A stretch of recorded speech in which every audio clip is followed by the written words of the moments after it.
আসসালামু আলাইকুম। আমি একজন সাধারণ মানুষ।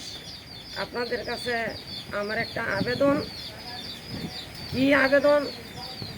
মেঘনা বাজার যে লজঘাটটা ছিল পুরানা স্টেশন, এখানে আমরা অনেকটি লোক আছি, 25টা ঘর আছে না, 100 লোকের উপরে আমরা আছি। এই জায়গাটার মধ্যে 100-র উপরে আছি। আমরা এখানে যাতায়াত করতে আমাদের অনেকটা কষ্ট হয়। অনেক আমরা এখন অনেক কষ্টে আছি।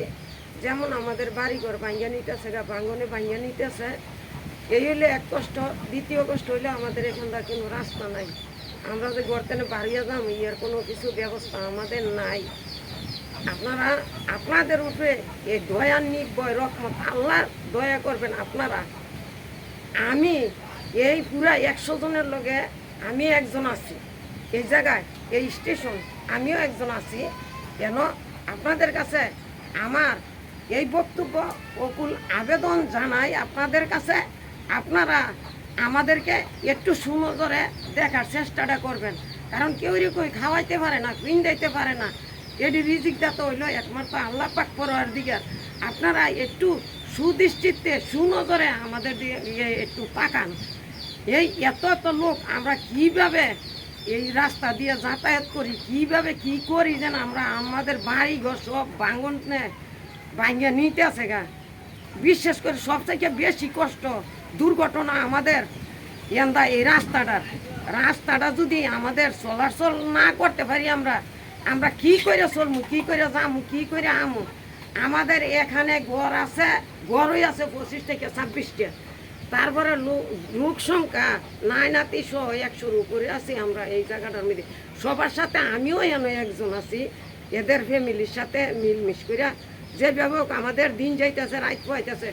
আপনাদের কাছে আমি আবারও বলছি, অকুল আবেদন আমার সবার জন্য, এই বাড়ির পুরো ফ্যামিলির জন্য, সবার হইয়া আমি আপনাদের কাছে আবেদন করতেছি এবং মিনতি করতেছি। আপনারা আমার দিকে তাকাইয়া, এই জনগণের দিকে তাকাইয়া আপনারা আমাদের একটা কেন কিছু কইরা দেন। আপনারা যদি না কইরা দেন তো আমাদের কোনো উপায় নাই। আমরা এখানে মাল কিন্তু কিছু সামাল দিয়ে রাখার মতন কোনো ব্যবস্থা নাই। যে মিলে ভাঙতেছে, যে মিলে ভাঙ্গুর দিয়ে ভাঙতেছে, নদী সব নিতেছে গা।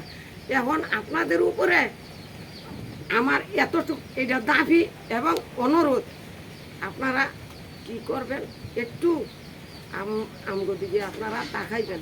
আসসালামু আলাইকুম। আচ্ছা, আপনার নামটা বলেন। আমার নামটা হইল মেহেরবানু। আমি গ্রাম পুলিশের চাকরি করি, তারপর আমি সাধারণ একটা মানুষ। আচ্ছা, এখন আপনার এখানে ধরেন কোনো স্বেচ্ছাসেবী বা যদি কোনো সংস্থা আপনার এখানে সহযোগিতা নিয়ে আসতে চায়, তাদের লোকেশনটা তারা কিভাবে আসবে? নরসিংদী থেকে আসার বা মাধবদী থেকে কিভাবে আসবে, এটা একটু লোকেশনটা বলে দেন। মানে তারা আপনার নরসিংদী থেকে যদি আসে একমাত্র নদী দিয়া, হ্যাঁ, মানে শুকনা দিয়ে আসতে পারবে না, কারণ আমরা রাস্তা নাই, আচ্ছা, রোডঘাট নাই। আর আসলেও মেঘনা বাজারের মোড়ে তারা নামতে হবে। এই গাড়ি থেকে যাত্রী